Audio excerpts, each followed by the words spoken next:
चलो आज का जो टॉपिक है दैट इज तुम्हारा मेगा एग्जामिनेशन काम बोल रही हूँ मैं।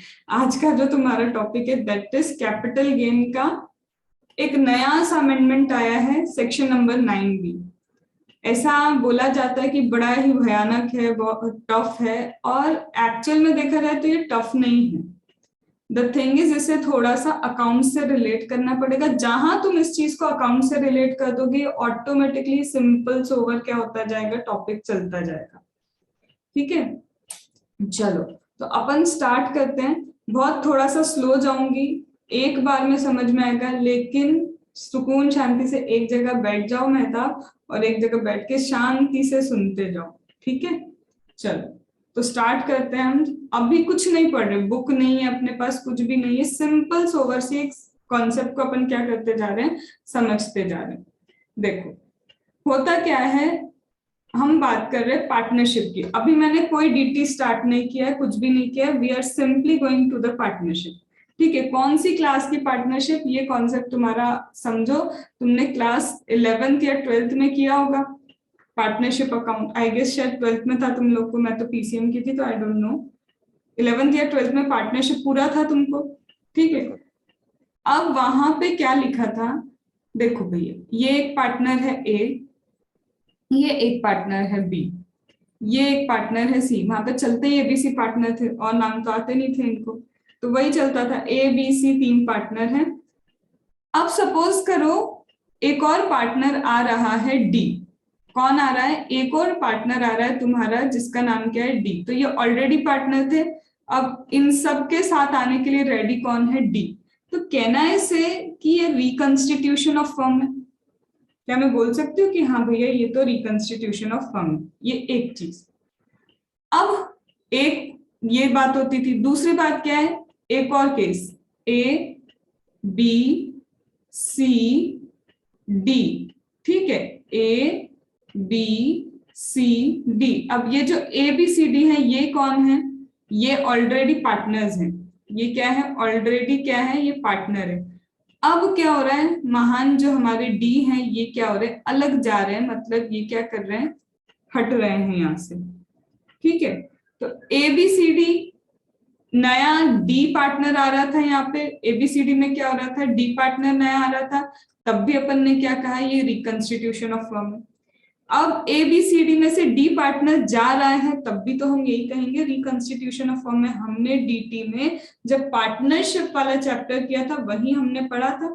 रिकंस्टिट्यूशन मतलब पुराना पार्टनर कंटिन्यू करेगा, चाहे एक भी करे, और नया भी आ रहा है तो पुराने पार्टनर एक भी होंगे, तो वो रिकंस्टिट्यूशन ऑफ फर्म है। क्या यहां तक बात समझ में।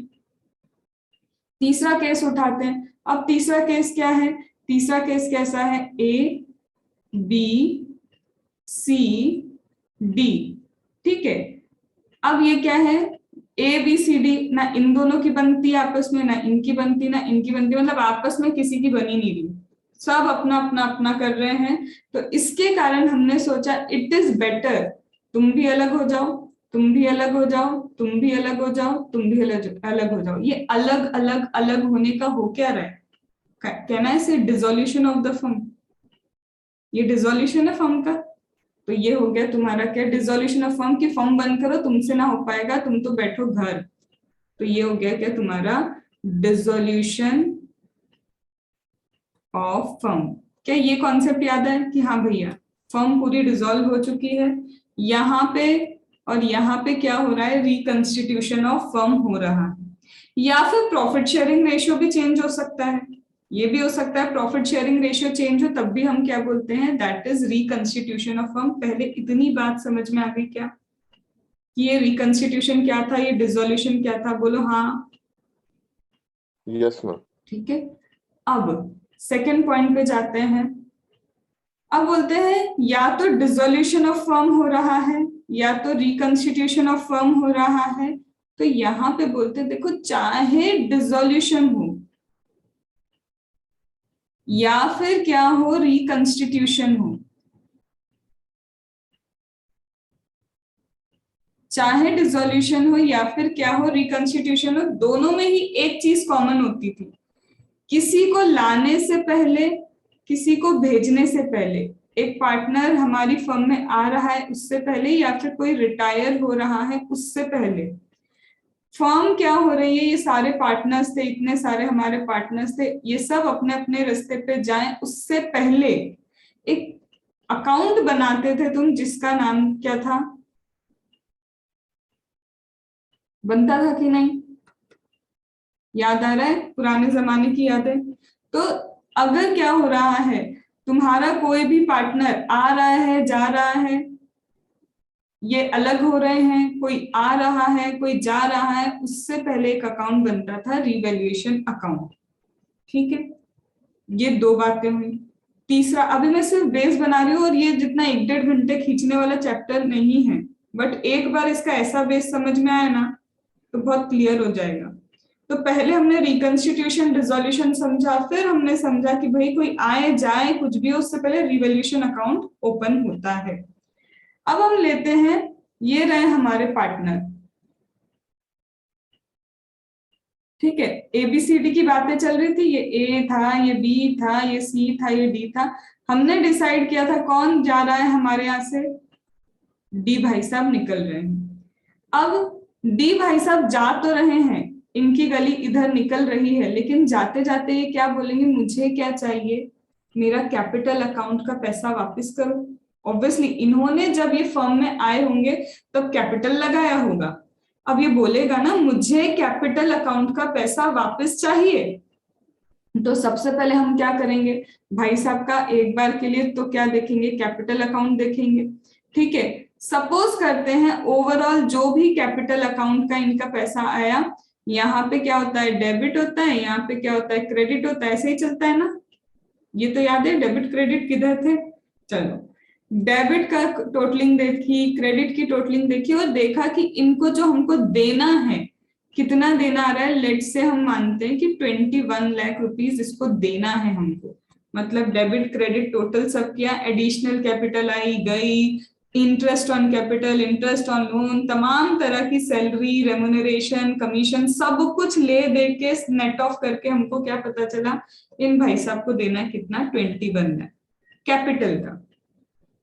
ठीक है, अब हमने बोला कि चलो तुमको कैपिटल का, हमने देखा कि ओवरऑल कैपिटल का 21 लाख हमको तुमको क्या करना है, देना है। ठीक है, अब सपोज करो हम क्या देख रहे हैं, बैलेंस शीट, हम क्या देख रहे हैं, बैलेंस शीट। अब बैलेंस शीट में क्या है, जिस दिन ये जाएंगे रिवैल्यूएशन अकाउंट बनाने के लिए, क्या तुमको बैलेंस शीट ही देखनी पड़ेगी ना, लाइबिलिटी रिवैल्यू करो, असेट को रिवैल्यू करो। तो बैलेंस शीट में हमने देखा हमारे पास क्या है, लैंड है, हमारे पास क्या है, बिल्डिंग है, हमारे पास अदर असेट्स भी हैं, पर अभी मैं सिर्फ extract of the balance sheet में लैंड और बिल्डिंग ले लूं क्योंकि रिवैल्यू यही होता है। अब वो बोला 21 लाख तो मेरे कैपिटल के पैसे हुए। ठीक है, अब कैपिटल का पैसा कैसे दोगे, हमने कहा एक काम करो, 21 लाख तो पूरा पूरा हमसे क्या लो, कैश ले लो, हम ऊपर से और पैसा दे रहे। अब ऊपर से और पैसा क्यों दे रहे हो, तो बोलते देखो लैंड अपन जब खरीद के लाए थे, याद है 10 लाख की खरीदी थी, बिल्डिंग अपन जब खरीद के लाए थे, याद है 15 लाख की खरीदी थी। ऐसी बातचीत चल रही पार्टनर्स के बीच में, बोलता है ये खरीदी कब थी तेरे को याद है, हाँ याद है 2002 में। तेरे को याद है बिल्डिंग कब खरीदी थी या बनवाई थी, हाँ लैंड खरीदने के बाद बिल्डिंग बनवाई थी।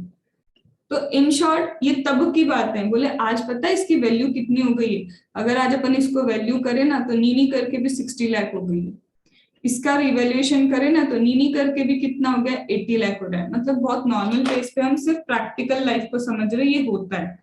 तो अब ये पार्टनर की आंखें एकदम से खुल गई, है इतना सारा है, मुझे ये भी तो चाहिए रिवैल्यूएशन का। मैं इस पॉइंट तक था इस फर्म में, जब तुमने ये खरीदी थी तब भी मैं था, आज मैं जा रहा हूं तो यहां तक का रिवैल्यूएशन अमाउंट भी तो मुझे दो। आर यू गेटिंग, रीवैल्यू की गई चीजें उसका भी तो मुझे क्या चाहिए, बेनिफिट चाहिए। क्या वो सही है, बिल्कुल सही है बेचारा, कि जब वो यहाँ पे था, यहाँ पे क्या था, पार्टनर था, अब बेचारा छोड़ के जा रहा है तो वो बोलेगा ना इधर का भी दो, इधर का भी दो। क्या ये बात समझ में आई? तो तुमको रिवैल्यूएशन का भी उसको क्या देना पड़ेगा, हिस्सा तो देना पड़ेगा। अभी बहुत ध्यान से सुनना। तो हमने डिसाइड किया भाई साहब को हम 21 लाख देंगे, प्लस सपोज करो हमारे पास एक और लैंड है, ठीक है, उसकी आज जो वैल्यू है ना फेयर मार्केट वैल्यू खरीद के उसको भी 10 लाख का लेके आए थे, सपोज करो किसी और एरिया की है, खरीद के 10 लाख का लाए थे, 50 लाख की आज हो गई। और सपोज करो इसका जो हिस्सा है ना रीवैल्यूएशन का, इसका रीवैल्यूएशन का देखो 50 लाख की तो लैंड तुमने उसको दे दी, तुमने क्या किया 50 लाख की ये ले लैंड ऊपर से रख ले हमारी तरफ से, क्यों? क्योंकि 21 लाख तो कैपिटल का देना है, हमको क्या देना है बाकी, तेरे को रीवैल्यूएशन का भी कुछ ना कुछ पैसा देना होता है, ठीक है? तो हमने क्या दिया तुमको, लैंड भी दे दी और 50 लाख रुपीस की रीवैल्यूएशन के पैसे के हिसाब से क्या दे दी, लैंड दे दी ना। अभी इसको और कम कर रही हूँ किसी रीजन से, बोला मेरे पास एक कितने की लैंड पड़ी है, I am having a land of suppose 20 lakh, 20 lakh की क्या है लैंड है, वो ले लो। अब सबसे पहले मेरी बात ये समझो कि इसका क्या निकला था, हिस्सा ही 20 लाख रुपए रिवैल्यूएशन निकला था, और इनके पास भी 20 लाख की लैंड पड़ी थी, तो वही एज इट इज उन्होंने एज अ कंसिडरेशन इसको वापस कर दी। प्रैक्टिकली चल रहा है, रिकंस्टिट्यूशन डिसोल्यूशन हुआ, जाने से पहले इंसान बोलेगा मुझे मेरा कैपिटल का भी पैसा वापस चाहिए, और जो रीवैल्यू हो रहा है उसका मेरा हिस्सा मुझे चाहिए, रीवैल्यू जो हो रहा है उसका मेरा हिस्सा मुझे चाहिए। तो हमने उसको उसका क्या दे रहे हैं, हिस्सा देने के लिए कैश तो दे ही रहे हैं कैपिटल का, और साथ ही साथ लैंड वगैरह भी दे रहे हैं। क्यों दे रहे? लैंड हो सकता है, बिल्डिंग हो सकता है, कोई भी एसेट हो सकती है, क्यों दे रहे हैं? उसको उसका रिवैल्यूएशन का भी तो हिस्सा देना है। तो मतलब देखा जाए तो जाते जाते सिर्फ कैपिटल देना चाहिए थी मुझे, पर कैपिटल से ज्यादा क्यों दे रही हूँ? कैपिटल से ज्यादा इसलिए दे रही हूँ कि उसका क्या है, रिवैल्यूएशन का हिस्सा भी तो है। क्या यहां तक बात समझ में? तो यहाँ पे देखो हो क्या रहा है, अब ये भाई साहब पे पूरा ध्यान देना। अब डीटी स्टार्ट हो रहा है यहाँ से, ये सिर्फ क्या था तुम्हारा अकाउंट्स का बेस था जिसके बेसिस पे चीजें होती थी। ये भाई साहब जा रहे हैं हमारे डी, बोलता है मेरा 21 लाख तो हुआ कैपिटल का, ठीक है, और सपोज करते हैं रिवैल्यूएशन का पूरा मिला करके कितना हुआ 30 लाख, सपोज कर रहे हैं अपन की रिवैल्यू वगैरह किया और इसका हिस्सा निकलता है 30 लाख। अब हुआ क्या, हमारे पास ऑप्शन है, कैश देंगे 10 लाख रुपए, ठीक है, इधर का 10 लाख रुपीस क्या दे सकते हैं कैश, एज द केस में भी हो सकता है जैसा तुमको उस वक्त सूटेबल लगे। फिर हमारे पास एक क्या है, लैंड है कितने लाख की, 20 लाख की, तो 20 लाख की तुमको क्या दे देंगे, लैंड दे देंगे। हो सकता है यहाँ पे अदर असेट्स दे दो, मतलब एनी हाउ तुमको तो टोटल 51 लाख रुपीस पे करना है। अब चाहे तुम थोड़ा कैश करो, थोड़ा लैंड में दो, थोड़ा कैसे भी दो, ये कॉम्बिनेशन चल सकता है, इसमें कोई दिक्कत नहीं है, ठीक है। अब होगा क्या, ध्यान रखना, जहां पे मैं क्या दे रही हूं, where I am paying in form of land, land के फॉर्म में बात करते हो, तुम्हारा एक सेक्शन है जो क्या बोलता है कि अगर कभी भी क्या होगा फर्म, अगर कभी भी क्या होगा फर्म किसको देगी, पार्टनर को, कोई भी कैपिटल असेट डिस्ट्रीब्यूट करती है, फर्म कभी भी पार्टनर को क्या करती है, कोई भी कैपिटल असेट डिस्ट्रीब्यूट करती है, या फिर जो मनी देना है वो मनी देती है at the time of dissolution, at the time of reconstitution, at the time of reconstitution, तो भी क्या लगेगा, कैपिटल गेन लगेगा। एक सेक्शन ये दिया, अभी मैं सेक्शन के नाम पे कहीं पे नहीं जा रही, हम सिंपल समझ रहे हैं कि डीटी में लिखा है फर्म जब भी कैपिटल असेट और मनी देगी पार्टनर को at the time of reconstitution तो भी कैपिटल गेन लगेगा, पहली चीज। और एक और जगह लिखा है फर्म जब भी क्या करेगी पार्टनर को, चाहे रिकंस्टिट्यूशन हो चाहे डिसोल्यूशन हो, कैपिटल असेट दे या फिर स्टॉक इन ट्रेड दे, कैपिटल असेट दे या फिर स्टॉक इन ट्रेड दे, तब भी क्या लगेगा, कैपिटल असेट पे कैपिटल गेन लगेगा, स्टॉक इन ट्रेड पे पीजीबीपी में टैक्सेशन आएगा। बस अभी इतना ही समझा, फिर से रिपीट कर रही हूँ। सबसे पहले पार्टनर्स थे, बहुत सारे पार्टनर्स हैं, एक चल दिया यहां से या फिर एक आ रहा है या फिर सब अलग अलग हो रहे, किसी भी time whether it is reconstitution whether it is dissolution, dissolution हो रिकंस्टिट्यूशन हो, इन एनी केस होगा क्या, डिसोल्यूशन हो रिकंस्टिट्यूशन हो, किसी भी केस में रिवैल्यूएशन अकाउंट बनता है। अगर पार्टनर जा रहा है तो सबसे पहले उसकी कैपिटल अकाउंट को देखा जाता है, भाई साहब की कैपिटल अकाउंट में कितना पे करना है वो देखा हमने, वो समझ गए कि हाँ भैया इतना पे करना है। पर कई बार अबाउ द कैपिटल अकाउंट भी पेमेंट होता है। अब वो about the capital account payment क्यों होता है? क्योंकि हम 11th क्लास से या 12th क्लास से सीखते आ रहे हैं रिवैल्यूएशन भी होगा। हम क्या कर रहे हैं? रिवैल्यूएशन भी सीखते आ रहे हैं। ठीक है प्रियंका, तो रिवैल्यूएशन का भी उसको तो पैसा तो देना पड़ेगा भाई, वो तब तक था तुम्हारी फर्म में, वो देना पड़ेगा। क्या यहां तक की बातें क्लियर हुई? यही लॉजिक पे बेस्ड तुम्हारा पूरी चीज आई। अब वो बोलते हैं कि तुम्हारा एक सेक्शन है, अभी नया नया सेक्शन है, उस सेक्शन का नाम भी क्यों 9B करके रखा है वो भी समझेंगे, उसमें क्यों 45(3) को अलग करके रखा है, 45(4) को अलग कर दिया, सब समझेंगे। तो वहां पे बोलता है कि जब भी आपका पार्टनर, जब भी आपका फर्म पार्टनर को, जब भी आपकी फर्म पार्टनर को क्या देगी?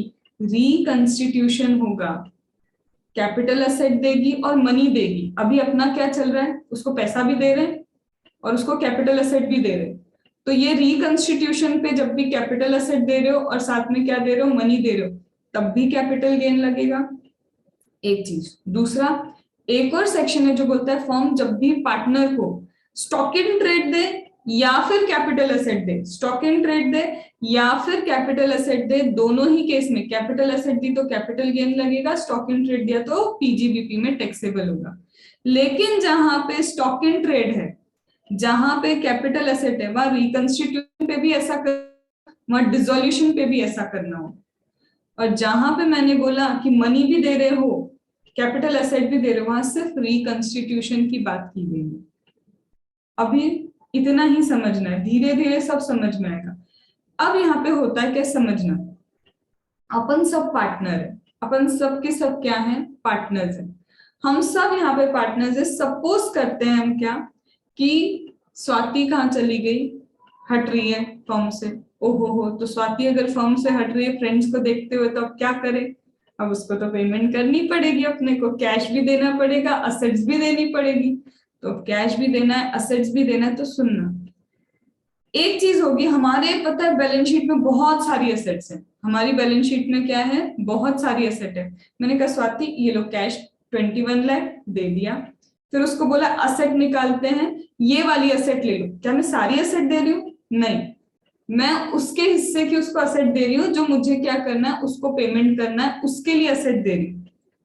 21 लाख रुपए में से 10 लाख तो मैंने कैश दे दिया और 11 लाख उसमें से और देना है, तो उसके लिए मैंने एक लैंड निकाली और बोला लोग स्वाति लैंड ले लो। अब समझना, क्या ये लैंड एक्चुअल में ट्रांसफर हुई है? स्वाति को चली गई ना, फर्म ने पार्टनर को दे दी लैंड, फर्म ने पार्टनर को लैंड दे दी, ये लैंड तो एक्चुअल ट्रांसफर हुई है। अब मैम बाकी की बची हुई लैंड भी तो है अभी आपके उसमें, वो एक्चुअल ट्रांसफर नहीं हो रही है, उसको रीवैल्यू किया गया है, तो उसका सिर्फ रीवैल्यूएशन का पैसा जा रहा है उसके पास। Are you getting this concept? कुछ एसेट्स ऐसी होंगी जो एक्चुअल में स्वाति को दे दूंगी कि क्योंकि तुम्हें कैपिटल का इतना पैसा तो देना ही था मुझे, 21 लाख तुम्हारा कैपिटल अकाउंट से निकल के आ रहा था, ये लो भैया 10 लाख तो मेरे पास कैश है, लो चेक के फॉर्म में लो। बाकी का बचा 11 लाख में एक काम करते, ये वाली लैंड ली, लो भैया स्वाति ये लैंड ले लो।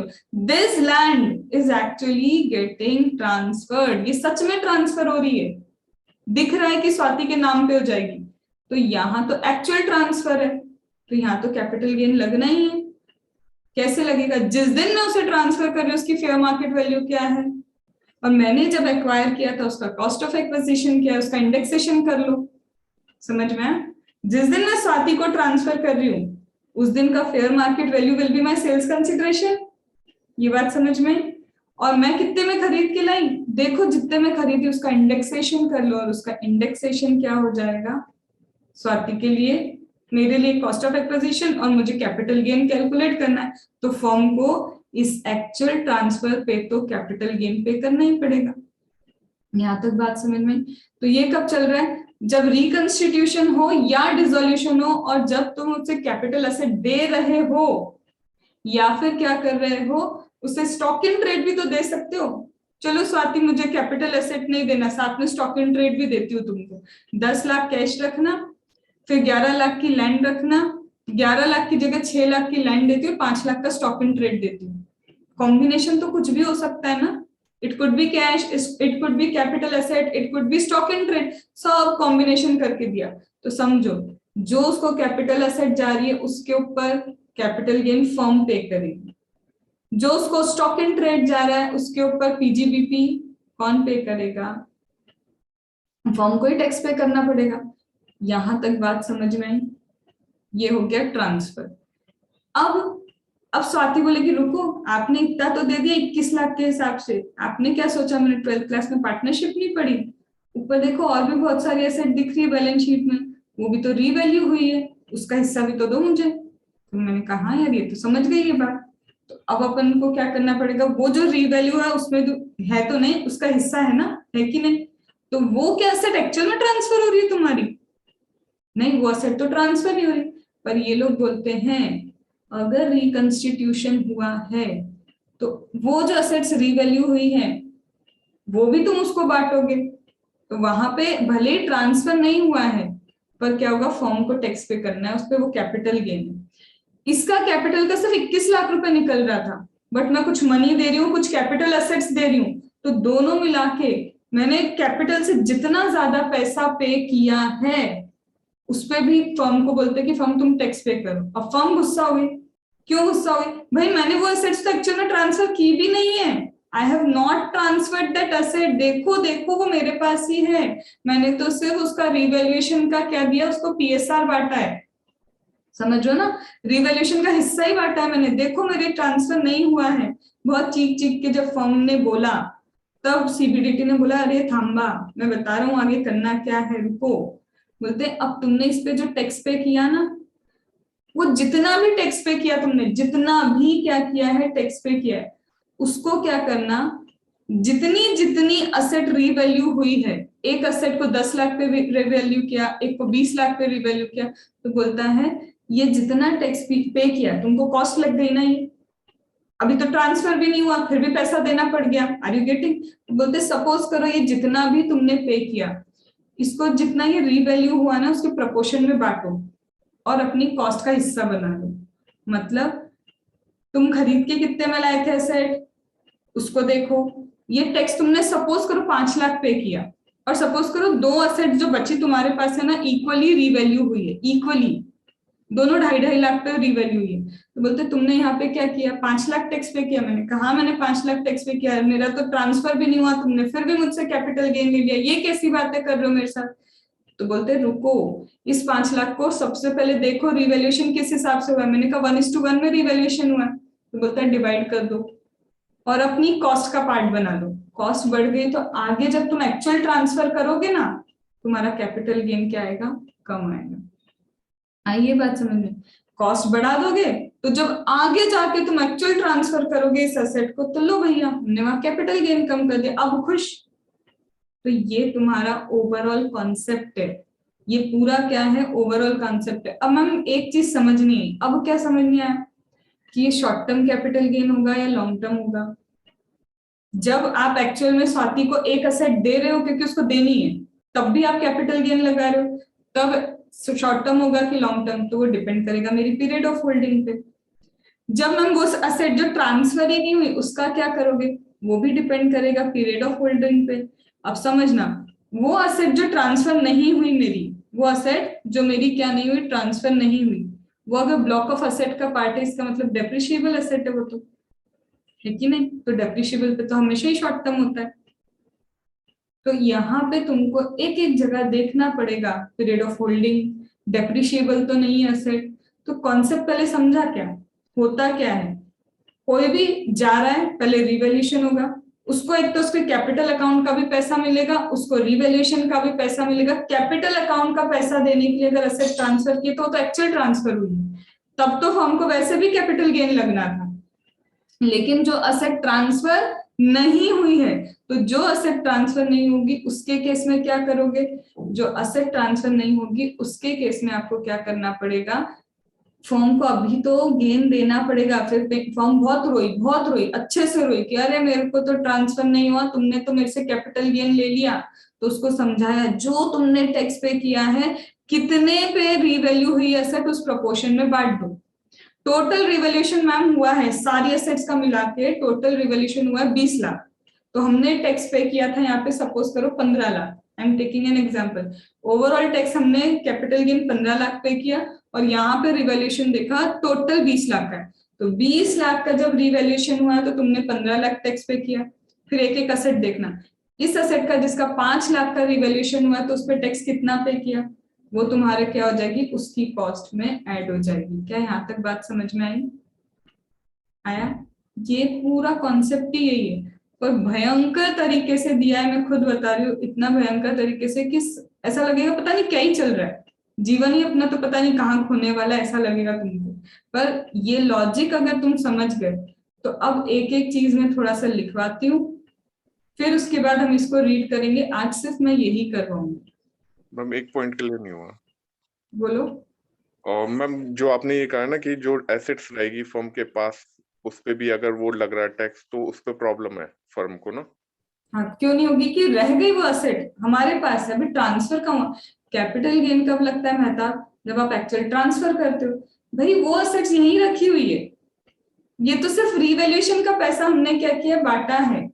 तो तुम हमसे अभी क्यों हम गेन ले रहे हो? हमसे अभी तो लेना ही नहीं चाहिए ना, जब असेट ट्रांसफर नहीं हुई, मेरे को कुछ मिला नहीं तो क्यों क्यों भैया, फर्म को रिवैल्यूएशन मिला है, एक्सेप्ट किया कि तुम्हारी एसेट रिवैल्यू हुई है। आज से तुम जो प्रॉपर्टी कभी 10 लाख की थी 50 लाख पे लिख पाओगे, क्यों? तुमको गेन नहीं मिला।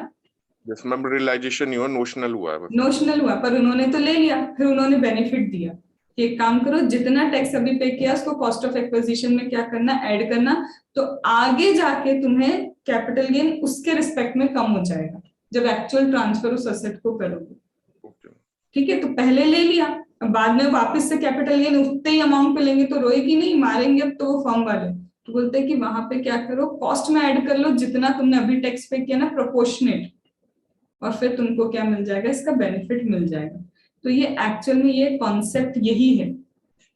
अब इसको हम बाइफरकेट करते जाते हैं और समझते जाते हैं किसने कहाँ पे क्या क्या लिख के रखा है। ठीक है, पहले तो एक बार लॉजिकली 2 मिनट के लिए इस कॉन्सेप्ट को रिवाइज कर लो खुद से कि ऐसा हुआ था वैसा हुआ था। तो अब अपन बुक के साथ साथ लिखते जाएंगे और इसको एक एक चीज को समझेंगे। करो 2 मिनट पहले।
डन।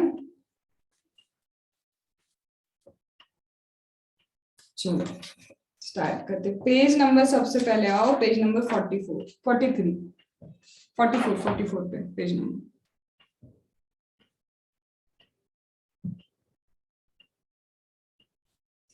अगर अब हमने अभी क्या क्या देखा था उसके अकॉर्डिंग देखते जाते। तुम अभी लिखना मत, मेरा थोड़ा थोड़ा रफ जाता जाएगा, तुम आखिरी में देखना इसको। ठीक है, हमारे ये थे A B C and D, ये हमारा पार्टनर जा रहा था। सबसे पहला लगता है इस पे 45 सबसेक्शन 3। 45 सबसेक्शन 3 की लैंग्वेज क्या लिखी है? Capital gain on transfer of capital asset by partner member to firm. अब यहाँ पे ये 43 क्या बोलता है कि कभी ऐसा हुआ जब ये पार्टनर आ रहा था, अभी जाने की बात नहीं चल रही। सपोज ये पार्टनर जब आया होगा तो 45(3) बोलता है in case capital gain applicable in the hands of partner member treated as transfer, बोलता है भाई ये पार्टनर था, ठीक है, ये पार्टनर हमारी फर्म में आया था। फर्म में आया तो हो सकता है असेट्स लेके आया होगा, तो जब ये असेट लेके आया था वो भी ट्रांसफर था। भाई जब ये पार्टनर हमारी फर्म में एंटर हुआ होगा, ये भी क्या है, तुम्हारा ट्रांसफर है। तो बोलते हैं यहाँ पे भी अगर उसने कोई कैपिटल एसेट फर्म को दी तो ये भी क्या है, फर्म को भी दे रहा है, तो यहाँ पे कैपिटल गेन लगेगा। अब लिखा है कैपिटल गेन है तो पार्टनर मेंबर्स के लिए it will be treated as transfer, ये ट्रांसफर माना जाएगा। और सेल्स कंसिडरेशन क्या मानी जाएगी, सुनना। इसने तो कैपिटल एसेट हम मानते कि बिल्डिंग, इसने क्या किया, ये बिल्डिंग क्या कर दी, दे दी। अब फर्म फर्म क्या बनाती है, बुक्स ऑफ अकाउंट बनाती है। I am trying to make it as much possible pictorial, तो ज्यादा समझ में आता है, ठीक है।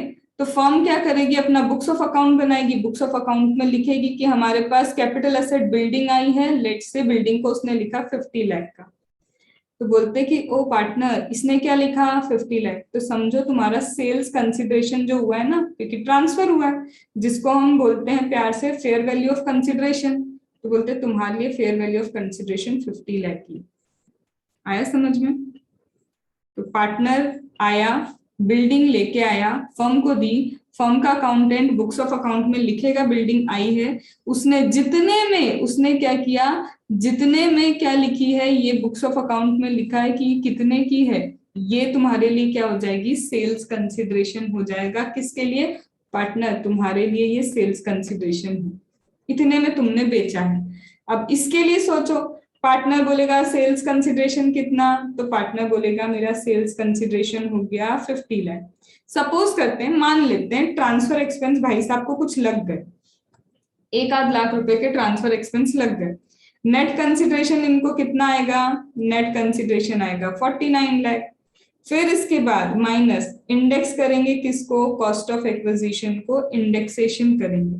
तो कॉस्ट ऑफ एक्विजिशन का इंडेक्सेशन करने के बाद सपोज करो 10 लाख की कोई एसेट खरीदी थी, एंड आफ्टर इंडेक्सेशन मान लेते हैं कि आफ्टर इंडेक्सेशन ये बन गई कितने की, 30 लाख की।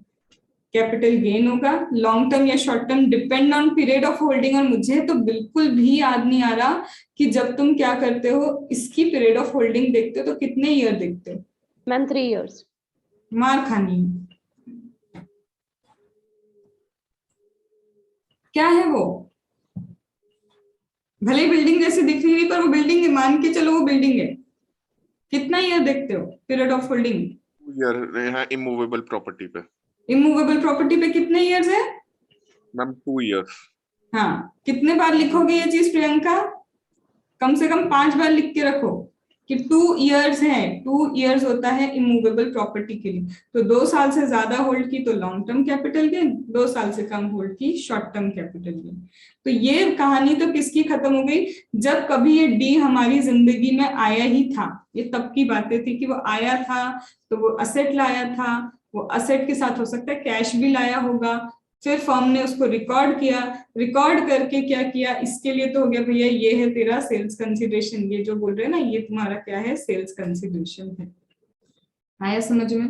ये बोलता है 45(3), जब पार्टनर फर्म को दे रहा है तो पार्टनर को टैक्स लगेगा। जल्दी से लिखो और कोशिश करो उसको पिक्चर प्रेजेंटेशन के साथ ही लिखना तो ज्यादा याद रखना।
मैम ये क्या लिख रखा है, B equal to 50 lakh rupees आपने एरो बना रखा है, मतलब बुक को वैल्यू कहाँ पे ये ये? Ma'am jam. हाँ मैम। हाँ, बुक वैल्यू 50 लाख लिखी है फॉर्म ने।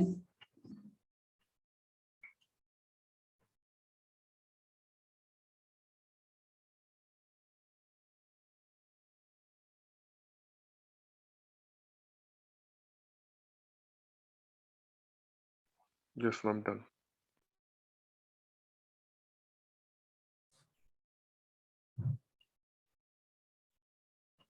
सबका हो गया? ये हो गया तुम्हारा 45(3) खत्म। अब आते हैं हम बम्पर सेक्शन पे, जो हमारा क्या है 45(4) साथ में 9B। अब पेज अगर तुम पलटोगे 45 पेज पे क्या दिया हुआ है? पेज नंबर 45 पे दिख रहा है तुमको सेक्शन नंबर 9B। अब एक चीज बताओ, सेक्शन नंबर 9B मैंने लिखा, अब ये क्या बोलता है, फिर से बोलता है where a partner receives during previous year any capital asset. हमारा पार्टनर फिर से वही ए था, बी था, सी था, डी था, ठीक है। अब ये डी भाई साहब जा रहे हैं, डी भाई साहब क्या है, हमारे यहाँ से जा रहे हैं, अब नहीं रुकना चाहते। क्यों जा रहे हैं? तो बोलता है सबसे पहले रिकंस्टिट्यूशन हो रहा है फॉर्म का। तो अगर क्या हो रहा है, फॉर्म का रिकंस्टिट्यूशन हो रहा है, तो उसके लिए हमारे डी भाई साहब जा रहे हैं, ठीक है।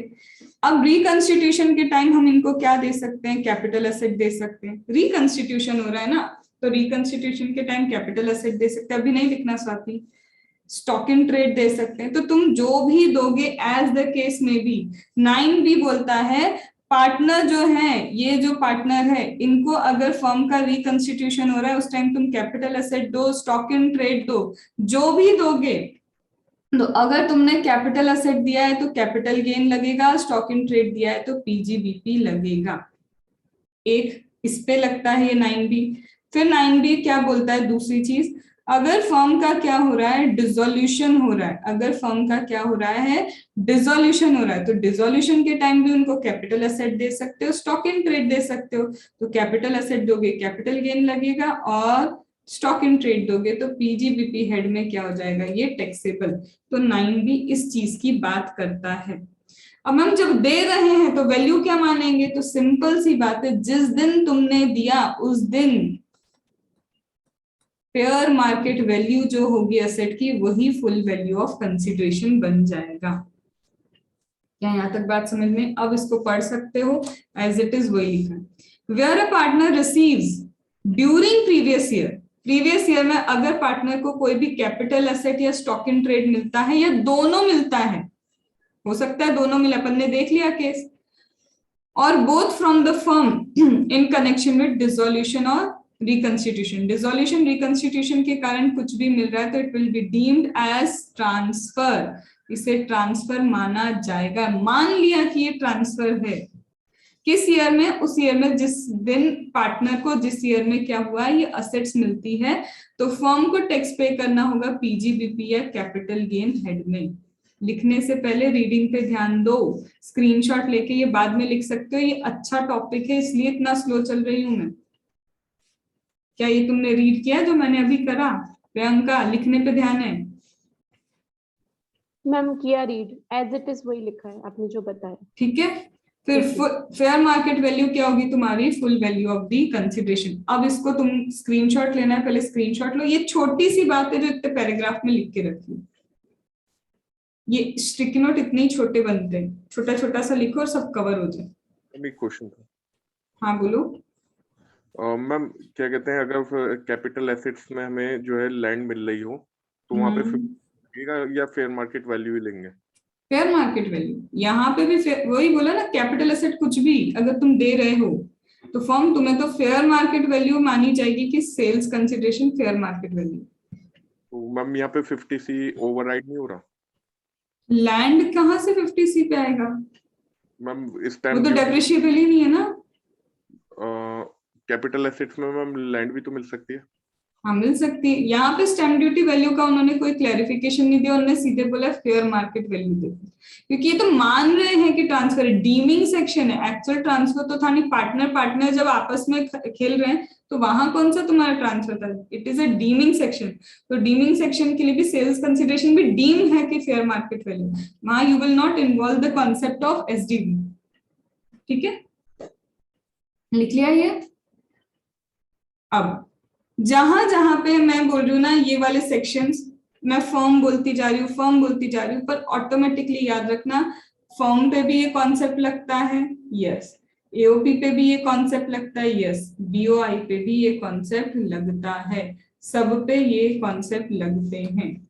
ठीक है, बोलने को सिर्फ फर्म बोला जाता है, लेकिन एओपी बीओआई फर्म तीनों के लिए यही कॉन्सेप्ट है। मतलब एओपी अपने मेंबर्स को देगी तो भी ये कॉन्सेप्ट लगेगा। तो यहाँ पे लिख के रखना एओपी वाले चैप्टर में भी कि ये 9B सेक्शन रेफर करना है। एओपी वाले में भी क्या लिखोगे, 9B have to be referred. ठीक है, चलो। अब मैम रिकंस्टिट्यूशन क्या होता है, तो रिकंस्टिट्यूशन का मीनिंग दिया, कोई पार्टनर जा रहा है, कोई नया पार्टनर आ रहा है, या फिर पीएसआर रेशियो चेंज हो रहा है। ये तो हम एलएलपी में भी देख चुके, पार्टनरशिप फॉर्म में। तो are you getting the linkage of the topic is not only from this capital gain, ये तुम्हारा पार्टनरशिप में भी यूज होगा, यही तुम्हारा एओपी बीओआई के चैप्टर में भी क्या होगा, इसका यूजेज होगा। क्या यहाँ तक बात समझ में आ गई? ये हो गया तुम्हारा 9B सेक्शन खत्म। अब मैम 9B ही क्यों लिखा, सेक्शन का नाम अच्छा खासा, ये एकदम से अलग क्यों चले भाई कि 9B लिखेंगे, कोई रीजन समझो। अगर 45 की सीरीज चलती, अगर क्या चलता, सेक्शन में 45 की सीरीज चलती, तो ये तो कैपिटल गेन में कवर होना चाहिए था। और अगर इसको 28 की सीरीज में चला था तो ये पीजीबीपी में कवर होना चाहिए था। पर ये तो वो सेक्शन है 9B जो पीजीबीपी के लिए भी एप्लीकेबल है, जो कैपिटल गेन के लिए भी एप्लीकेबल है। तो कुछ तो यूनिक चाहिए था, तब इसका सेक्शन का नाम रखा गया 9B। आई ये बात समझ में? डन। अब आते हैं भयंकर सेक्शन जिसको बोला जाता है, पर अब तुम्हें लॉजिक क्लियर है। 45(4) सेक्शन नंबर 45(4) क्या बोलता है, अब उसमें देखते हैं कि 45(4) ने क्या बोला है। 45(4) बोलता है, अगर कोई फिर से हमारा पार्टनर है, ये पार्टनर भाई साहब जा रहे हैं, दैट मीन्स रिकंस्टिट्यूशन हो रहा है फर्म का। यहाँ क्या हो रहा है, ओनली रिकंस्टिट्यूशन के केस की बात हो रही है। तो बोलता है कि अगर कोई पार्टनर जा रहा है और उसको क्या रिसीव होता है फर्म से, मनी रिसीव हो या फिर कैपिटल एसेट रिसीव हो फ्रॉम फर्म, तो फर्म से अगर इस पार्टनर को चाहे मनी रिसीव हो या कैपिटल एसेट, यहाँ स्टॉक इन ट्रेड की बातें नहीं की गई है, यहाँ सिर्फ मनी एंड कैपिटल एसेट है। अगर ये इसको रिसीव हो रहा है तब भी क्या लगेगा, कैपिटल गेन लगेगा। कब capital gain, if money plus capital asset at fair market value, इसका जो टोटल है माइनस करके देखते हैं कैपिटल अकाउंट में इसका कितना पैसा देने का था। अगर ये क्या आएगा, अगर 0 आया तो कोई बात ही नहीं, जितना कैपिटल अकाउंट में 21 लाख देना था ये टोटल भी तुमने 21 लाख दिया, कोई बात नहीं, कोई कैपिटल गेन नहीं। अगर ऐसा हुआ कि मैम कैपिटल अकाउंट में देना कितना था, सपोज करो 25 लाख और हम 21 लाख ही दे रहे हैं, तो ये तो नेगेटिव आ रहा है, तो भी कोई बात नहीं, तो नेगेटिव में भी कोई कैपिटल गेन नहीं लगेगा। लेकिन देना था 25 लाख, तुम दे रहे हो 51 lakh, now there is a point of capital gain. Positive भी हो सकता है, यहां कैपिटल गेन लगेगा और यहां पे तुम्हारा कोई कैपिटल गेन नहीं आएगा। आई ये बात समझ में? इसको प्रॉपरली छोटा सा करके लिख लो। तो सबसे पहले सिर्फ रिकंस्टिट्यूशन, जाएगी मनी, जाएगा capital asset, fair market value पे कन्वर्ट करेंगे, फिर उसके बाद इसको पे करेंगे, तो ये आ गया।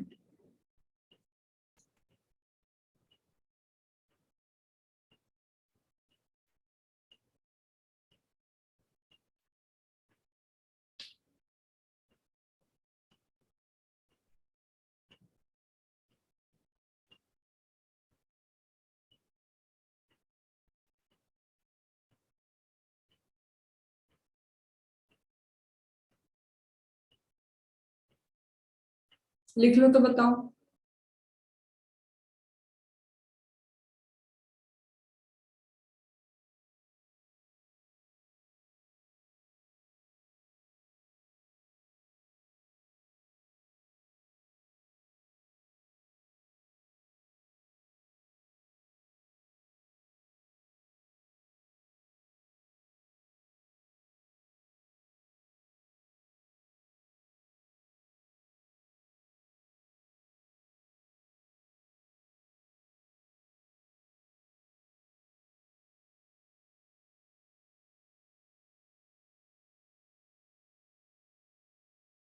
मैम हम्म मैम ये नीचे का एक बार समझा दीजिए, ये कैपिटल, ये नेगेटिव, जीरो और देखो, पॉजिटिव।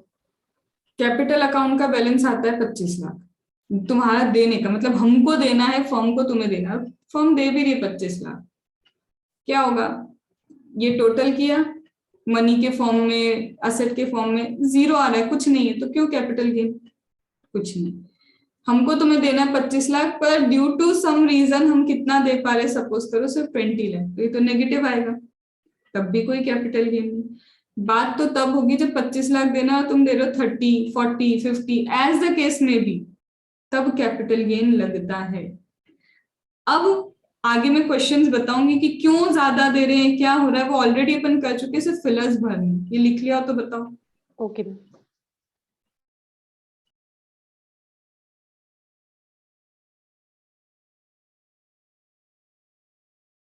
Yes, I'm done.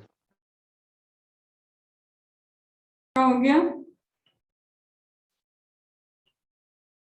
चलो, अब यहाँ पे बोलते हैं कि मैम क्यों ऐसा होगा कि कैपिटल अकाउंट में 25 लाख देना, हम क्यों 30 लाख देंगे, हम क्यों 40 देंगे, हम क्यों 50 देंगे? तो याद आ रहा है तुम्हें वो चीज, रिवैल्यूएशन का पैसा देते हो ना, तो ये जो एक्स्ट्रा दे रहे हो ना, इसके ऊपर ये जो चीज है, इसके ऊपर whatever you are paying extra, ये एक्स्ट्रा रिवैल्यूएशन का है।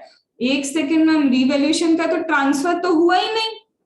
अरे हाँ यार, ट्रांसफर तो हुआ ही नहीं, तो यहाँ पे जो तुम फिर पे करते हो तुम्हारे कॉस्ट ऑफ एक्विजिशन में, डिपेंडिंग तो तुम्हारी असेट कितनी रीवैल्यू हुई है, तो in proportion to the revalued amount क्या हो जाता है, अमाउंट के हिसाब से कॉस्ट ऑफ एक्विजिशन में ऐड हो जाता है।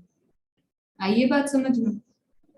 तो यहाँ पे जब एक्चुअल ट्रांसफर किया, तब जब एक्चुअली दे रहे हैं उसको, ले भाई तेरा कैपिटल एसेट का है, 20 लाख देना है, 10 लाख असेट ले ले, 10 लाख कैश ले ले, ये एक्चुअल है, एक्चुअल ट्रांसफर ऑफ असेट। तो जब एक्चुअल ट्रांसफर ऑफ असेट है, तो देखो भाई यहाँ पे जब क्या हुआ, सच में मैं तुमको असेट दे रही हूँ, तो पता है मैं खरीद के लाई थी वो असेट सिर्फ 10 लाख रुपए की, आज फेयर मार्केट वैल्यू उस प्रॉपर्टी की कितनी हो गई, 50 लाख की प्रॉपर्टी जो मैंने स्वाति को दे दी, फेयर मार्केट वैल्यू स्वाति को देते वक्त 50 लाख है, तो क्यों नहीं लगाएंगे वो कैपिटल गेन, बकायदा कैपिटल गेन लगाएंगे ना। ये असेट एक्चुअल में ट्रांसफर हो रही है, तो फेयर मार्केट वैल्यू पे इसका कैपिटल गेन लगना ही बनता है।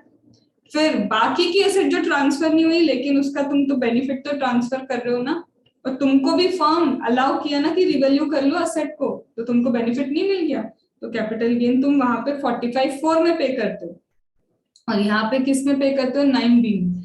9B डिसोल्यूशन पे भी लगता है, 9B तुम्हारा रिकंस्टिट्यूशन पे भी लगता है, 45(4) तुम्हारा सिर्फ रिकंस्टिट्यूशन पे लगता है।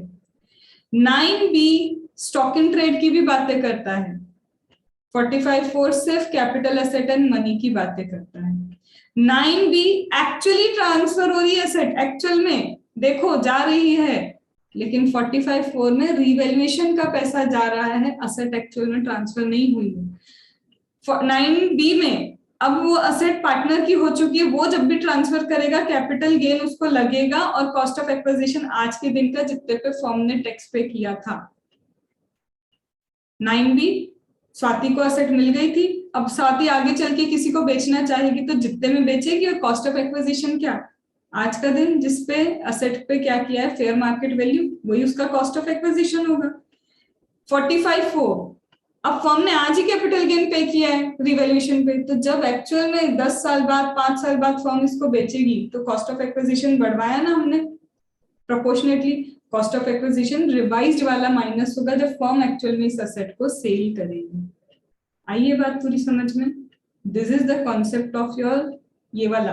अब इसके तुम एग्जाम्पल अभी अपन देखेंगे, अब तुमको इजीली समझ में आता जाएगा। पर अगर तुम पहले सेक्शन पढ़ते, पहले सेक्शन को समझते हो ना, तो 101% ये बहुत ही टफ लगता। तुम इसको डायरेक्टली लिंक करो किससे? तुम्हारे अकाउंट्स के कॉन्सेप्ट से।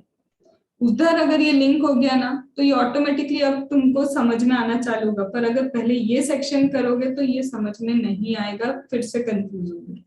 और ये वाला भी यूट्यूब पे अपलोड करूंगी मैं, फिर कभी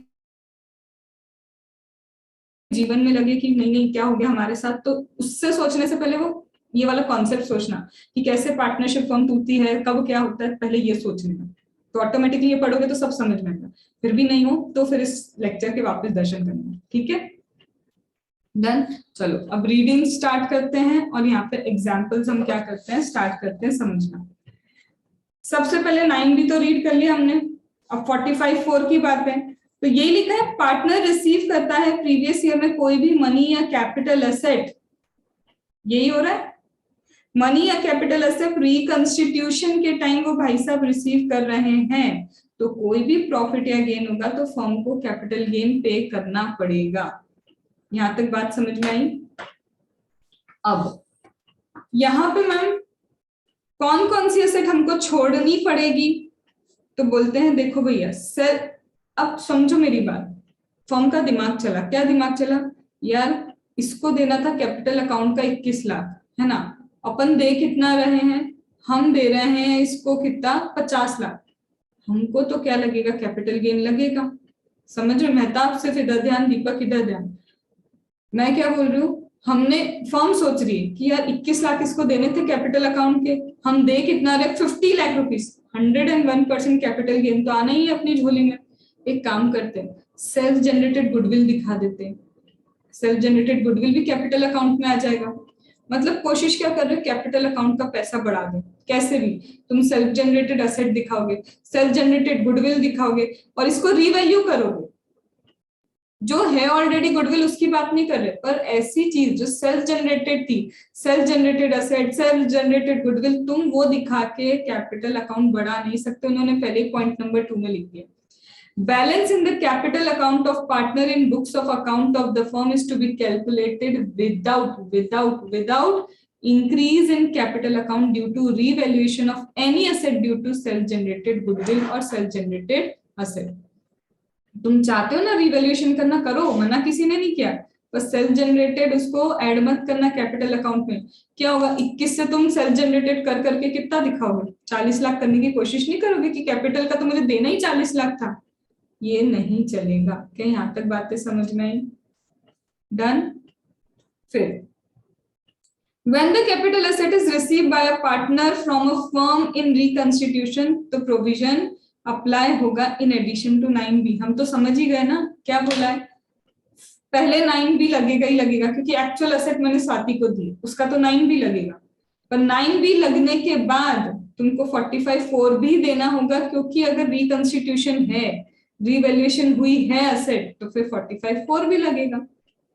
अब सपोज करो ऐसा होता मैम, एक ही एसेट थी और वो स्वाति को दे दी, एक लौती एसेट थी और वही स्वाति को दे दी, तुम्हारे पास अब कोई एसेट ही नहीं बची, तो रिवैल्यूएशन होगा क्या कुछ?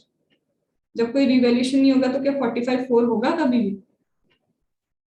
प्रियंका, मेरी बैलेंस शीट में एक ही लौती की एसेट थी, बस एक एसेट, वो भी मैंने स्वाति को दे दी क्योंकि वो जा रही है, तो मैंने स्वाति को दे दी। अब बचा क्या, मेरी बैलेंस शीट में कोई एसेट नहीं है, स्टॉक इन ट्रेड, और वो मैं बांट भी नहीं रही हूँ, और स्टॉक इन ट्रेड को रिवैल्यूएशन करना नहीं है मैंने, क्योंकि होता तो कैपिटल एसेट रिवैल्यू।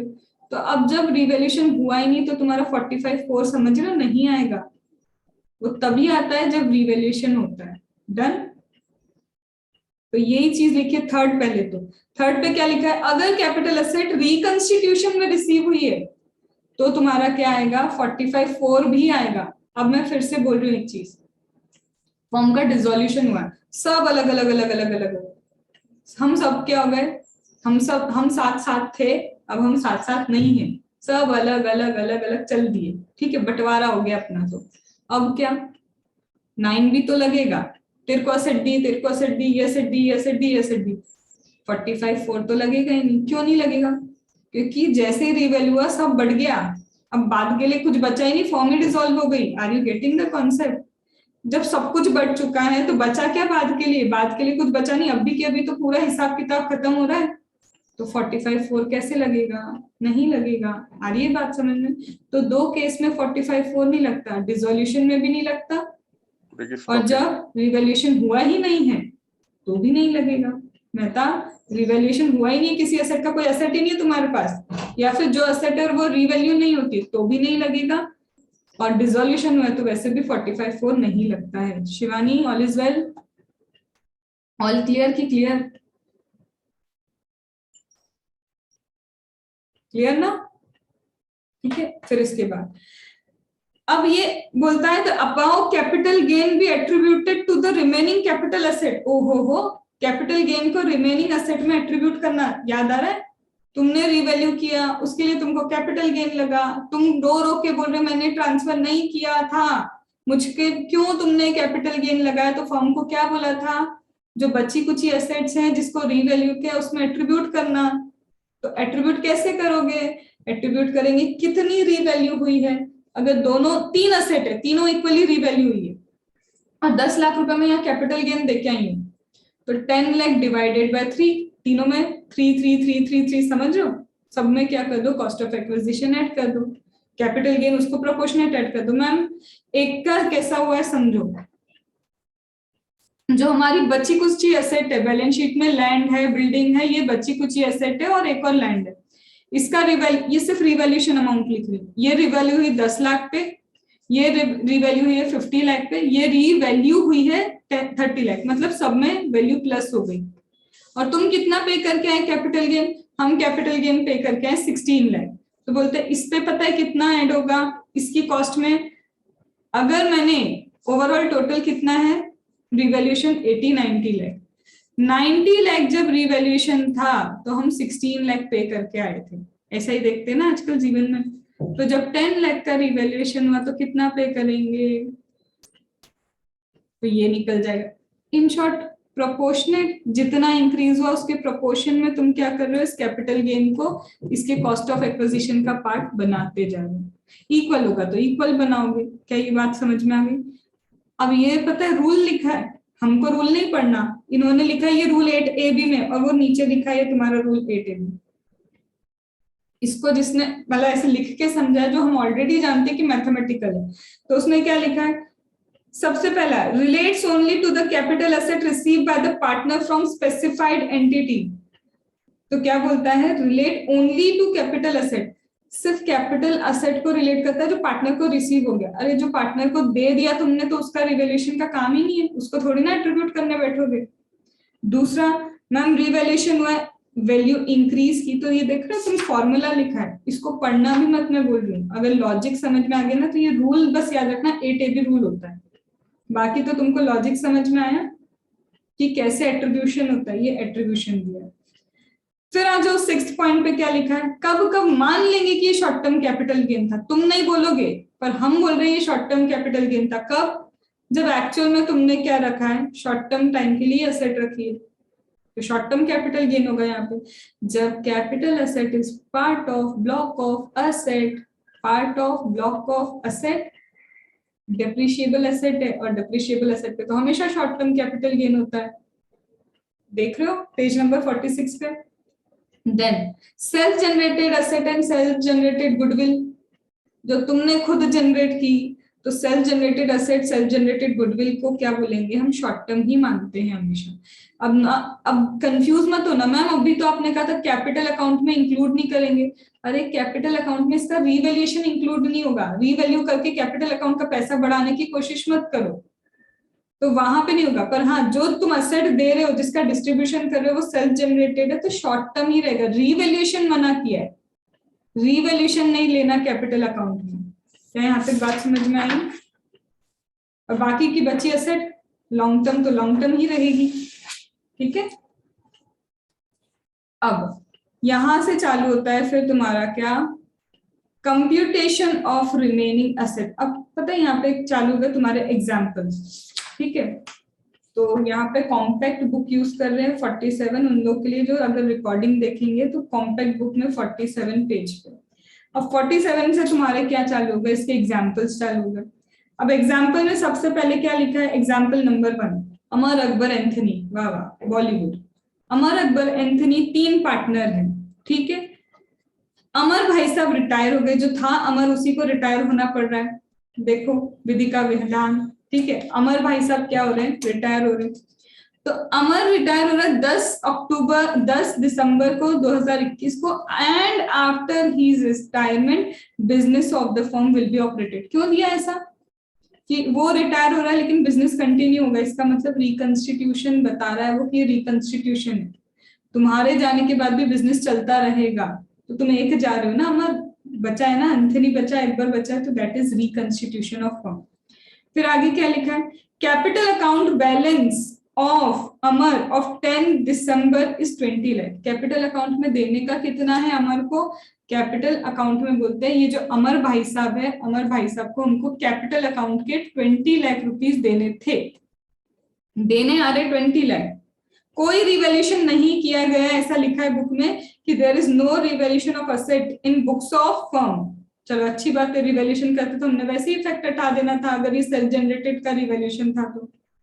फिर बोलता है टू सेटल द बैलेंस, ये 20 लाख रुपए सेटल करने के लिए क्या किया, जैसे हम स्वाति को पे कर रहे थे वैसे यहाँ पे इनको पे हो रहा है।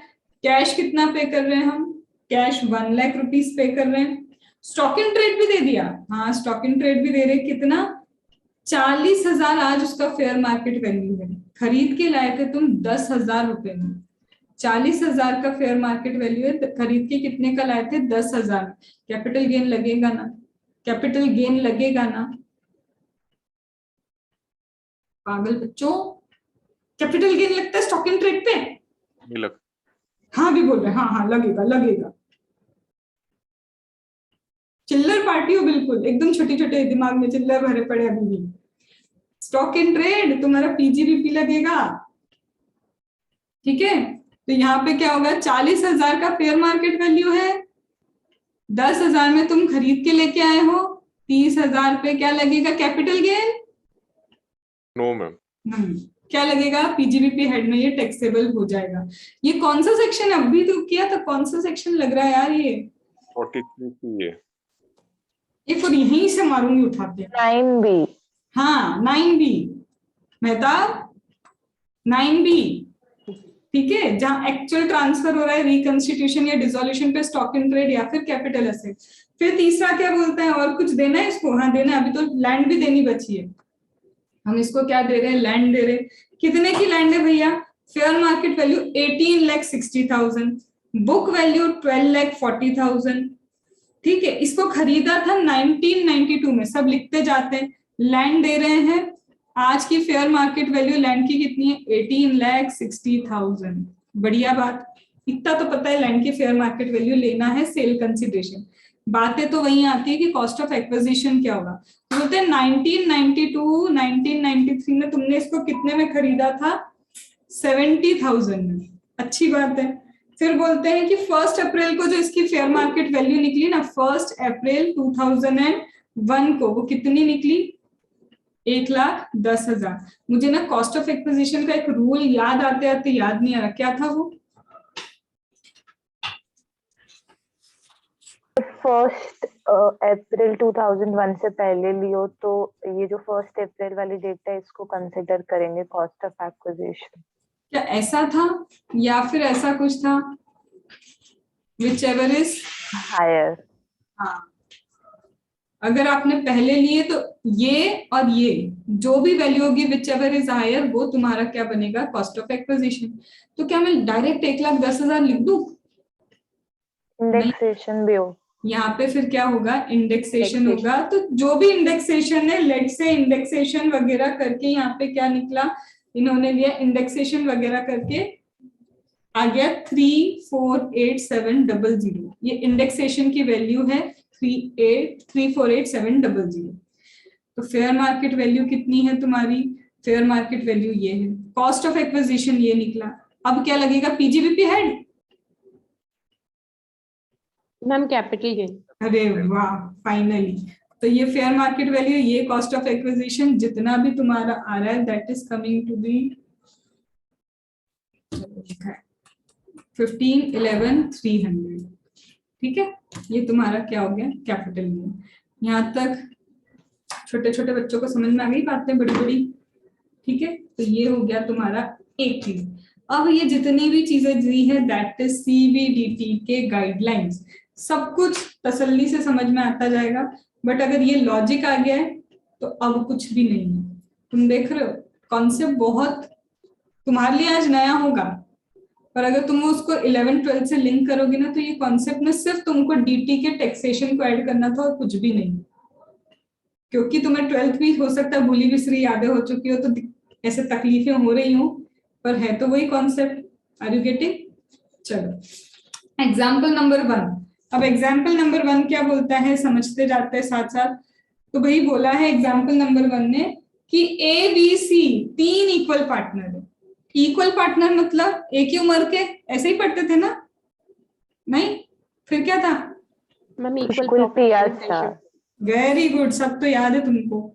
ए बी सी, भैया आते आते पार्टनर्स की हालत ही बहुत खराब हो गई है। ए बी सी, ठीक है, ये तुम्हारा ए पार्टनर, ये बी पार्टनर, इसको तो पोलियो हो रखा है दोनों को, ए बी सी। अब यहाँ पे तुमको दिख रहा है बैलेंस शीट। बैलेंस शीट में क्या दिया है देखो, पार्टनर्स की लाइबिलिटी दी है, ये रहा मेरी बैलेंस शीट, और बोला है ए बी सी, यहाँ पे पार्टनर का कैपिटल। पार्टनर का कैपिटल कितना दिया है एबीसी में? 10 लाख इसका, 10 लाख इसका, 10 लाख इसका।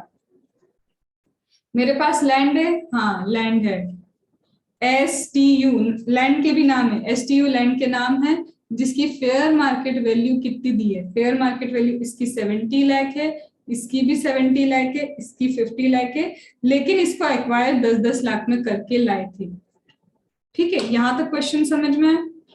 अब वो क्या बोल रहा है, ऑल द 3 लैंड पार्सल्स। ओहो, लैंड का पार्सल आया था। लैंड पार्सल्स क्या है तुम्हारे? Long term capital gain. हो सकता है विदेश में तो हो भी सकता हो शायद। तो लॉन्ग टर्म कैपिटल गेन पे, क्योंकि लैंड का ये पूरा पार्सल जो है तुम्हारा, ये क्या है, 2 साल से ज्यादा तुमने होल्ड किया है। फिर पार्टनर ए कौन है भैया? ये है पार्टनर ए की विश है, क्या इच्छा है इसकी? इनकी इच्छा है कि अभी रिटायर होना चाहते हैं। पार्टनर ए का अकाउंट प्रपोज किया जा रहा है, कैसे सेटल होगा? सेटलमेंट देखो इंपॉर्टेंट, बोलते पार्टनर ए जाना चाहते, जाओ, रोका किसने है? कैश इनको देंगे 11 लाख का, और इनको लैंड यू क्या दे देंगे? डिस्ट्रीब्यूट कर देंगे। तो 11 लाख का कैश और लैंड यू क्या हो जाएगी? इनको डिस्ट्रीब्यूट हो जाएगी। क्या यहाँ तक बातों का समझ में आया तुमको सब? अब तुम देखो, ए को गौर से देखो। ए भाई साहब जा रहे हैं हमसे दूर, कितने लाख देने? तो 10 लाख रुपीस थे हमको। हाँ यार, 10 लाख रुपए देने थे। हमने क्या किया? लैंड दी। लैंड की आज फेयर मार्केट वैल्यू 50 लाख है, हमने कैश दिया। अब यहीं से जज करो, अगर यहाँ पे 10 लाख का 10 लाख ही देते उसको, तो क्या तुम 45(4) लगाते कभी भी? नो मैम, नहीं लगाते। स्वाति, अगर लैंड का लैंड ही दिया जाता, तुम्हारा 10 लाख का 10 लाख, लो भाई 10 लाख चाहिए, ये लो, हाथों हाथ लो, निकलो यहाँ से, तब तुम 45(4) लगाते? नहीं लगाते। अब सपोज करो दूसरा केस, यहाँ पे क्या है, 10 लाख देना था और तुम कितना दे रहे हो? 11 लाख रुपए दे रहे हो। क्यों दे रहे हो भाई 11 लाख? रिवैल्यूएशन का ही तो पैसा दिया है तुमने। अब 45(4) लगेगा। मनी देने पे भी लगता है वो, तो सिर्फ मनी दे रही हूँ। अभी मैं नहीं बोल रही कि मैं लैंड देती हूँ, नहीं, सिर्फ 11 लाख दे रही हूँ मैं उसको। 10 लाख की चीज का 11 लाख रुपए दे रही हूँ। क्यों दे रहे हो? 10 लाख तो उसको देना ही था, 1 लाख मनी दिया, मनी का भी तो कैपिटल गेन दो, तुमने क्यों दिया उसको? Are you getting? क्योंकि बोला है 45(4) तो मनी पे भी लगेगा एज वेल एज तुम्हारे कैपिटल एसेट पे भी लगेगा, और दोनों पे भी लगेगा। आ रही बात समझ में?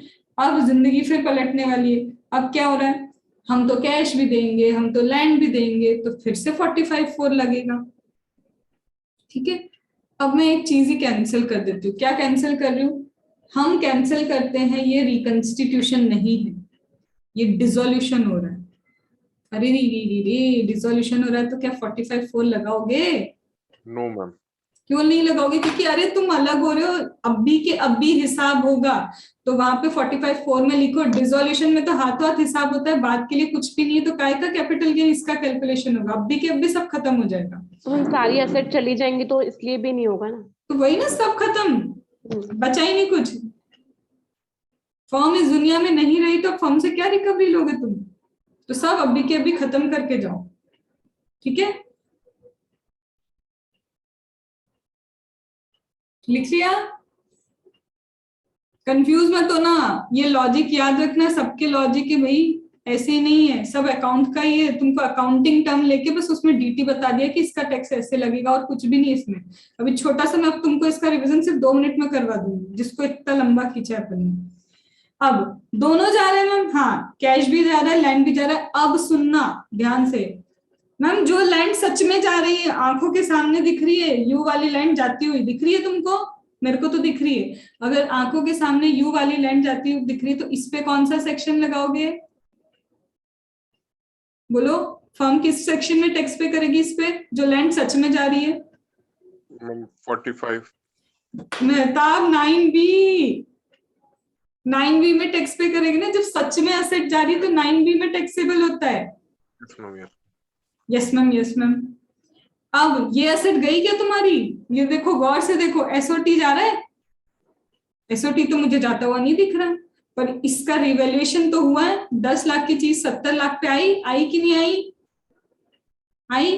तो ये रिवैल्यूएशन का अमाउंट भी तो हम इसको पे कर रहे। अब इस पे क्या लगता है? अब बोलना सही, अब सिर्फ मेहताब बोलेगा, इस पे कौन सा सेक्शन लगता है? अब लगेगा 45। हाँ, फेवरेट ही हो गया ना हमारा तो। ठीक है, जब असेट सच में जाती है तो 9B लगता है, जब असेट सपनों में जाती है तो 45(4) लगता है। अब याद रहेगा मेहता, सच में जाएगी तो 9B लगाओगे, और सपनों में जाएगी तो 45(4) लगाओगे, ठीक है? अब देखो यहाँ पे वही सॉल्यूशन दिया हुआ है, टैक्स इम्प्लीकेशन देखो। क्या 9B में टैक्स इम्प्लीकेशन लिया इस क्वेश्चन का? देखो बुक में, जल्दी से रीड करो और बताओ मुझे क्या सच है।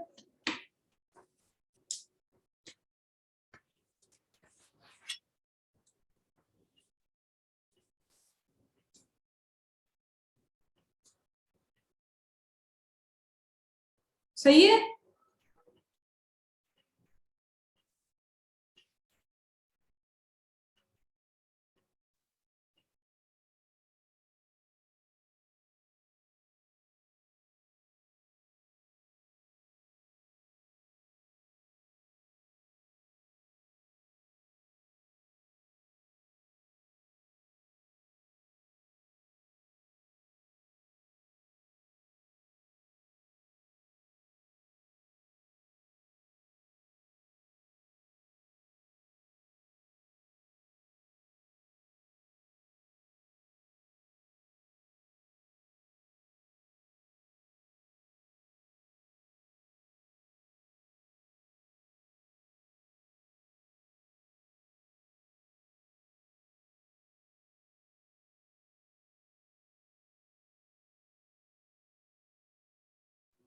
डन?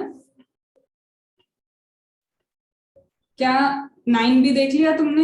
9B का वैसे हुआ, sales consideration 50 lakh, fair market value, indexation करके मान लिया कि 15 लाख रुपए आए उस लैंड के, और इसका लॉन्ग टर्म क्यों है? क्योंकि 2 साल से ज्यादा रखा, और बोल ही दिया ना, पार्सल, पार्सल ऑफ लैंड क्या है? लॉन्ग टर्म पे ही है, तो ये टैक्सेशन लॉन्ग टर्म पे आ गया।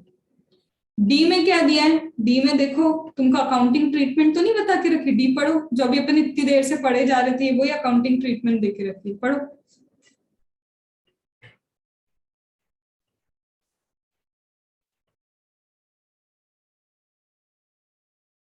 Just a minute, I am coming.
Done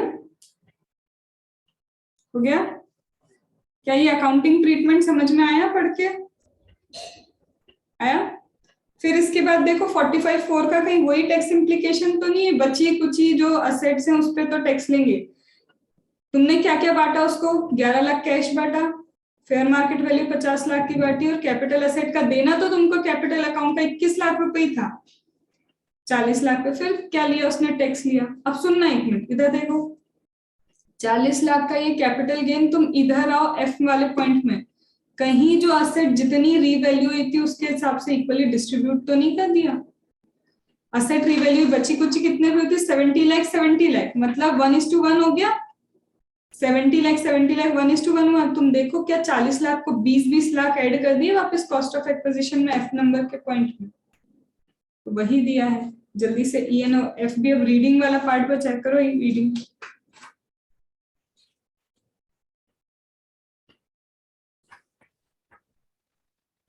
ma'am ये जो यू का रिवैल्यूएशन हुआ था उसकी वजह से जो गेन आया था 40 को, उसको डिस्ट्रीब्यूट किया है?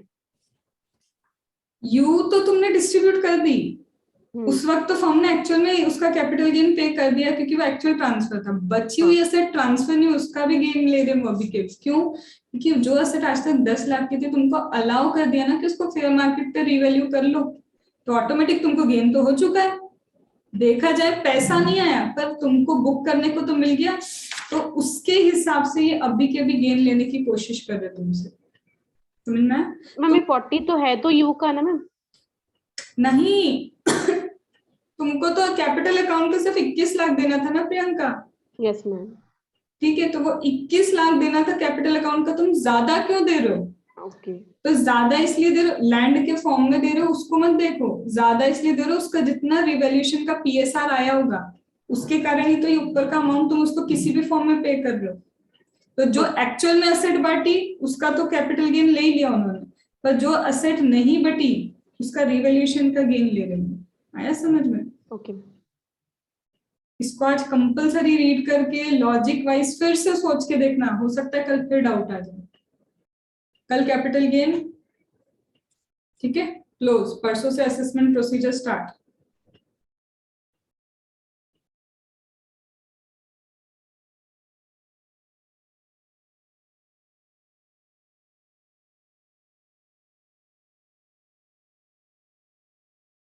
दीपक आ गया पूरा?